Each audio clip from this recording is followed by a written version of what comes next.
Hi, my name is Lily Doe, and today I will be presenting over major depressive disorder, talking about the diagnostic overview and management. So here is an outline for today's presentation. First, we're going to start off with just defining what MDD is, giving a quick introduction on that. Then we'll explore how patients present clinically and discuss some of the changes that have been made with the newest versions of the DSM-5-TR.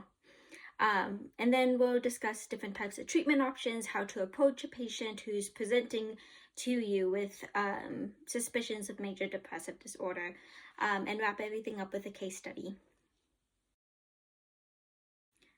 First, I kind of wanted to introduce the DSM-5-TR. These are my notes here, just so I don't forget any points that I want to make. So the purpose is just to guide for diagnosis and classification of psychiatric disorders. The most recent update, as I have said, was in 2022.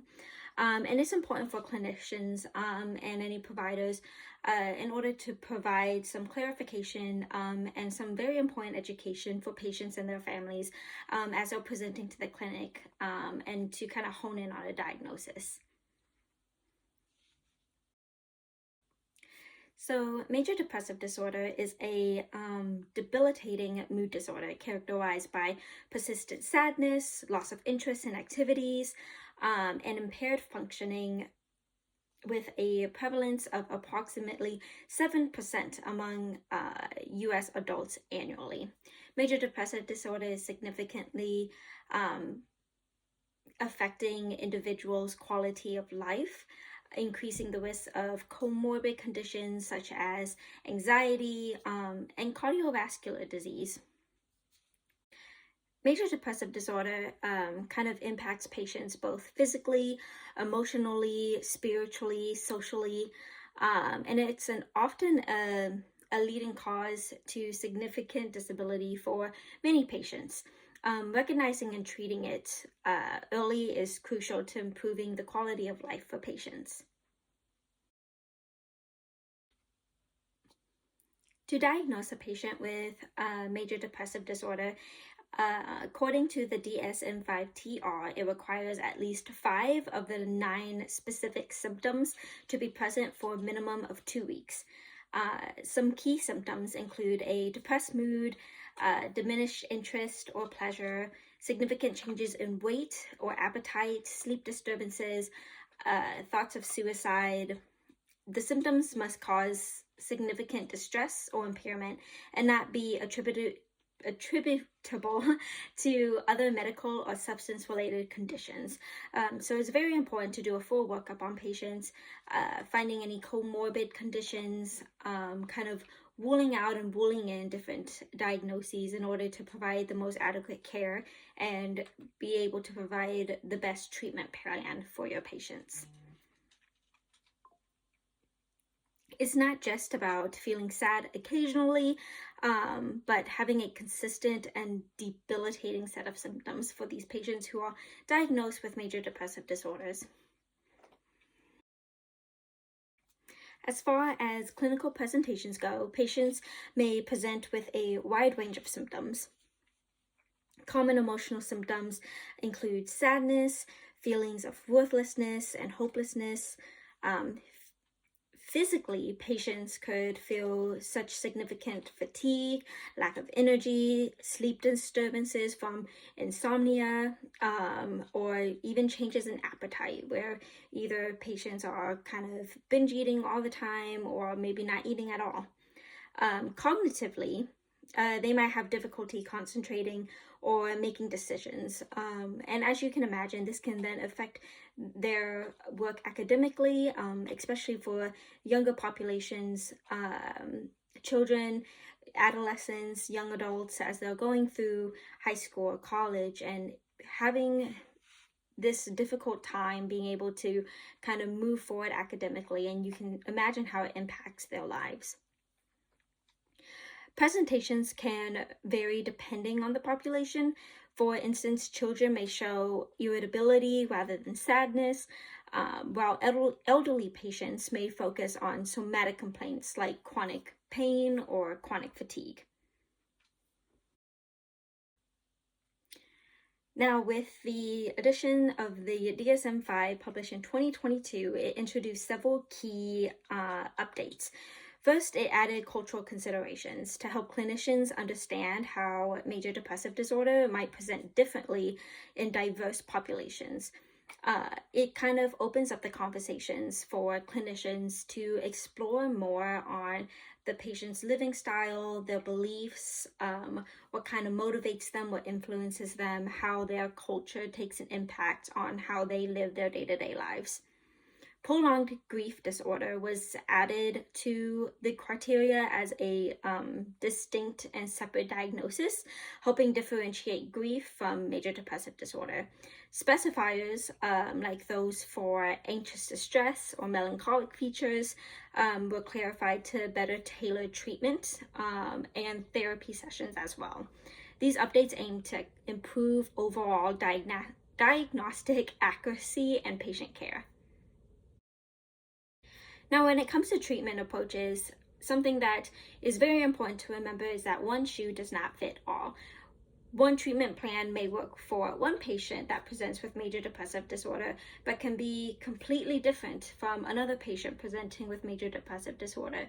There's a lot of considerations to take into account when kind of building your treatment plan for your patients, from age, culture, exactly what is the trigger for their depression, and how they respond to different therapies and techniques.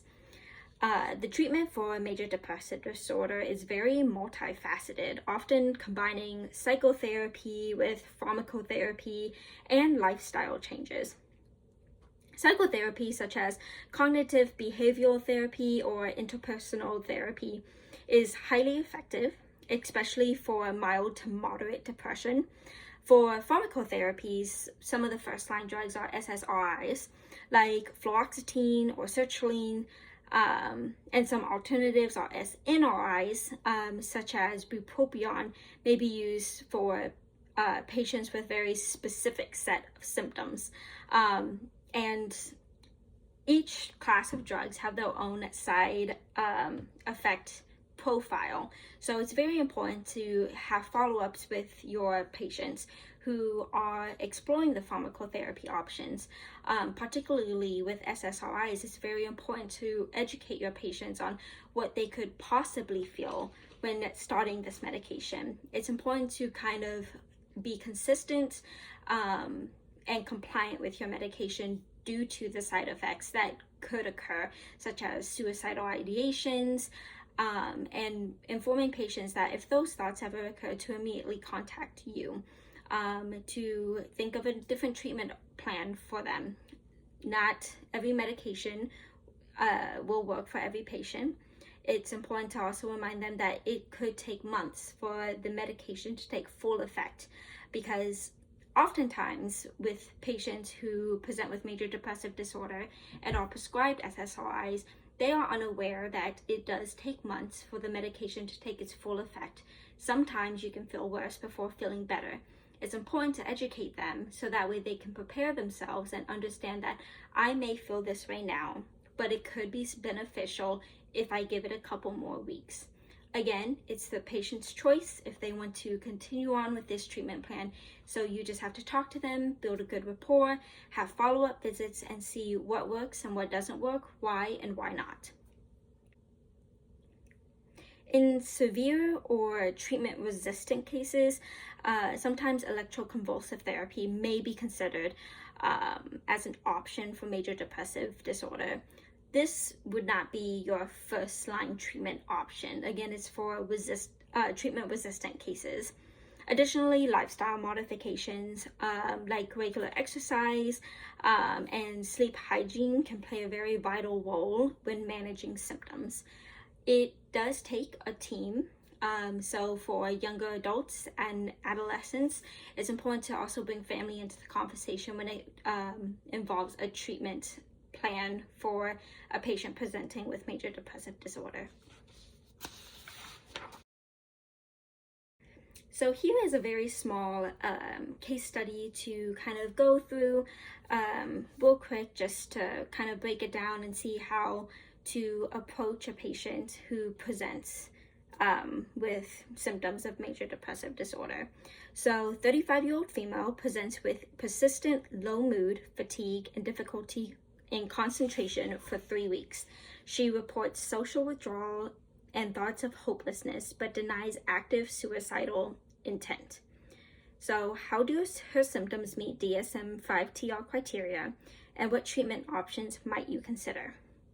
So based on her symptoms, she does meet the criteria with the low mood, fatigue, difficulty in concentration, persistent for over 2 weeks, with the social withdrawal and the feelings of hopelessness. Treatment plans could start with cognitive behavioral therapy. Some talk therapy could be very beneficial for patients. And if the patient is interested in starting pharmacotherapy, SSRIs like fluoxetine can be prescribed. Monitoring this patient's response to treatment and addressing any side effects would be the most important in her case. So the initial clinician approach to major depressive disorder.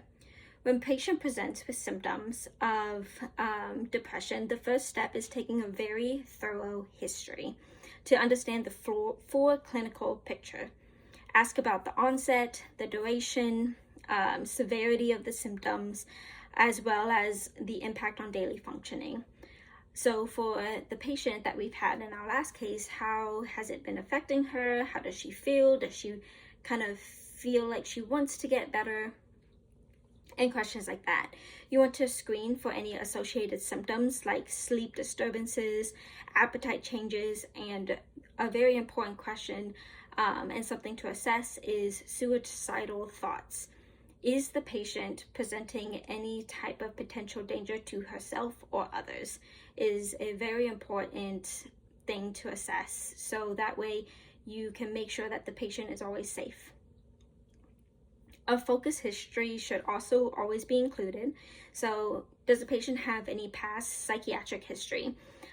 Previous episodes of depression, treatments that they've had, if they had former depressive episodes, and what was the outcome? Are they still on a treatment plan? Did they stop? Why did they stop? It's very important to ask those follow-up questions. So that way it can help you cater your own treatment plan for the patient.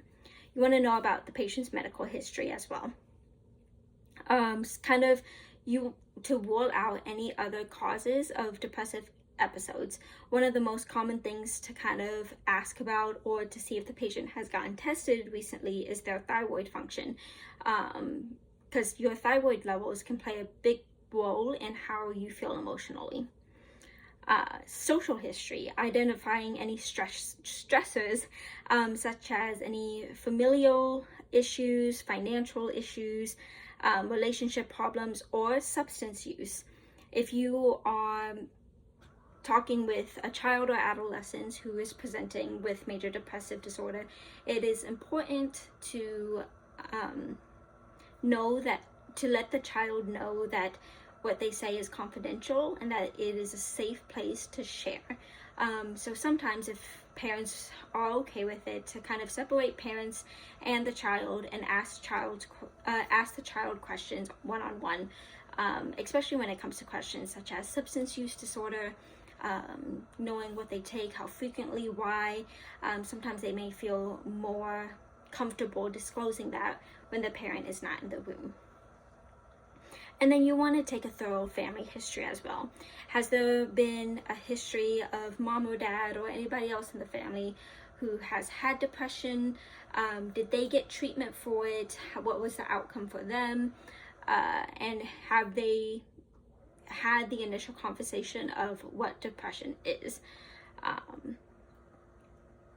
And some other tools that you can use in the clinic setting is some screening tools, such as the PHQ-8 or the Beck Depression Inventory, to quantify symptom severity. So that way you can see how bad is this patient's depression, and know how aggressive of a treatment that you need to use when approaching this patient. The whole goal of performing a very, very thorough history is to be able to understand the patient in a full clinical picture, and to rule out any other causes, because if there's another cause for the depression, you don't want to miss out on that and leave it untreated, and have it potentially get worse.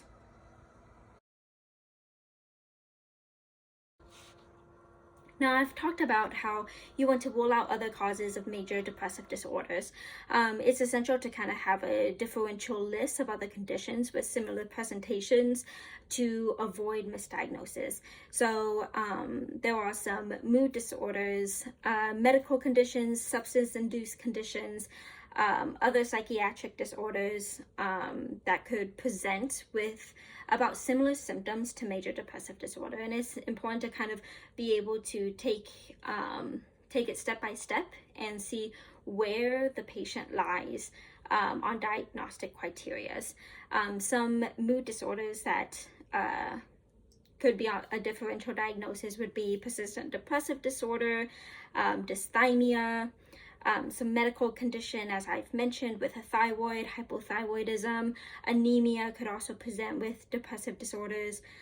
Some substance-induced conditions, whether that's an alcohol addiction, a smoking addiction, could mimic these symptoms.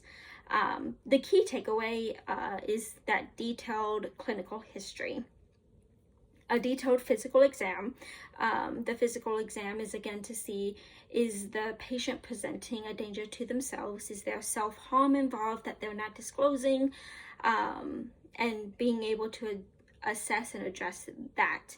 And sometimes additional testings are critical for distinguishing major depressive disorders with other conditions, particularly neurological conditions. Sometimes an MRI or a head CT may be warranted, depending on the physician that you go to. So there are many common comorbidities that exist in conjunction with major depressive disorder, from anxiety disorders, substance-induced disorders, chronic medical conditions, other psychiatric disorders, social and functional impairments. Kind of the key focus is, in order to have a very effective management plan, it requires identifying and treating comorbidities alongside depression to improve overall outcome and quality of life for the patient.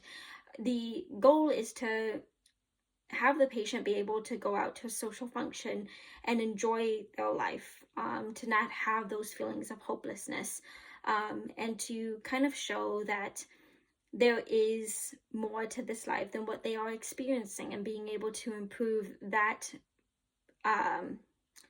mindset for them. So once a diagnosis of major depressive disorder is established, follow-up care is crucial to ensure effective treatment and address any new concerns. You want to kind of see if the patient is adherent to the treatment plan, and if they are prescribed any type of medication, if they're compliant with it, see what's been working, what hasn't been working, and tailoring the treatment plan if needed with every visit. If they come in and they're feeling great, then there's no need to tweak the treatment plan. Just have the patient continue on with that same treatment plan if they feel that it's what's best for them. So the initial follow-up visit should be scheduled within 1 to 2 weeks of starting that treatment, especially if a medication is initiated. Again, you want to make sure that they're not experiencing any side effects, and if they are, maybe discontinue that medication and start something else. You also want to assess the treatment adherence, side effects, and symptom improvement. For subsequent visits after that, you want to monitor for changes in mood, function, and overall quality of life. Patients with major depressive disorders aren't expected to come in and be like, I feel great, I have no depression whatsoever after the first couple weeks. The goal is to feel a little bit better with each visit, and not worse.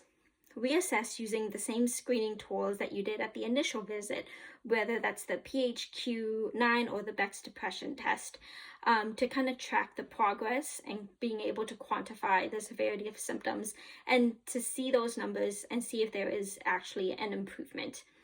If the patient shows limited improvement after 6 to 8 weeks, reevaluate the diagnosis and consider treatment adjustments such as increasing a medication dose, switching the medication altogether, or trying a different form of therapy if they are willing to do that. The most important with follow-up visits is to encourage open communication so patients feel comfortable discussing side effects or difficulties that they've been having, if it's an adherence issue or if they aren't wanting to take the medication for whatever reason. You want your patient to feel comfortable enough to come to you to be like, I don't want to take this medication because I don't know what it is. Instead of saying, I'm taking this medication every day, when in reality they aren't, because we only know so much of what the patient tells us. And being able to have that good communication, building a good rapport is so crucial when it comes to patient care. For patients with severe or treatment-resistant depression, referrals may be necessary. Referrals can be to psychiatry if symptoms persist despite 2 trials of antidepressants, or if complex conditions like psychosis or bipolar disorders are suspected. Psychotherapy referrals collaborate with licensed therapists for cognitive behavioral therapy or other evidence-based approaches. And social services might also be a consult on your list for patients experiencing significant stressors like housing instability, financial hardship, food insecurities. Being able to provide them the resources to help with that is important. For high-risk patients, such as those with active suicidal ideations, refer them to emergency care or crisis services immediately. Collaborative care models are highly effective. It's important that patients feel like they have a team behind them to help them improve and to learn different coping mechanisms for their major depressive disorder. This could involve your primary care providers, psychiatrists, therapists working together to provide comprehensive care. If the patient is a child in school, even involving the school in the discussion, seeing if they have any type of group therapy offered at the school or anything like that. Keep in mind the importance of just shared decision making throughout the treatment process. Something that's also important is to make sure everybody is on the same page. And by that, if a patient is seeing multiple physicians, just kind of trying to manage medications can be a bit of a headache, because one physician may prescribe one thing while another is prescribing a different thing. You want to make sure that there is no type of side effects when medications are mixed together, and that the patient isn't receiving too much of something that they potentially do not need. So kind of to summarize all that, with addressing major depressive disorders, it requires a systemic and empathetic approach. Start with a very detailed history, a validated screening tool to make the most accurate diagnosis. Develop an individualized treatment plan incorporating psychotherapy, pharmacotherapy if needed, and lifestyle changes.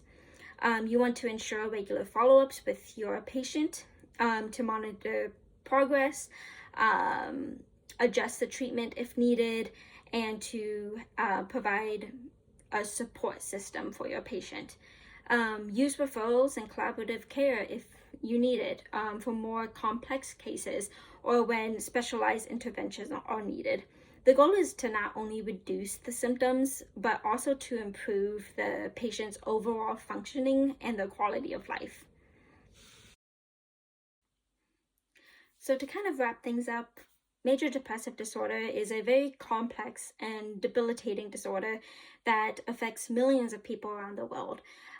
It affects people emotionally, financially, physically, and everyone deals with it in different ways. There are so many different treatment options out there for people dealing with major depressive disorder, and it's important that whoever they come to as their first line treatment, whether that's their clinician, school guidance counselor, psychiatrist, therapist, it's important to recognize those symptoms and offer support, and being able to provide as much education for the patient to fully understand what they're going through, and know that it's not something that has to be lifelong. It's important to keep in mind the DSM-5-TR because it provides an excellent framework when it comes to doing an initial workup with a patient presenting with suspicions of major depressive disorders, especially with the newer version that was published that also includes cultural considerations and some new specifiers, which will be discussed in a different video. Just to enhance the ability to provide adequate and effective patient care. Major depressive disorder is something that affects so many around the world, so it's important that it is recognized early, treatment plans are established, and quality of life can be improved the earlier that it is caught and treated. These are just a list of my references that I used when compiling this, the information for this presentation. I hope that you enjoyed it and that you were able to learn a little something with this presentation.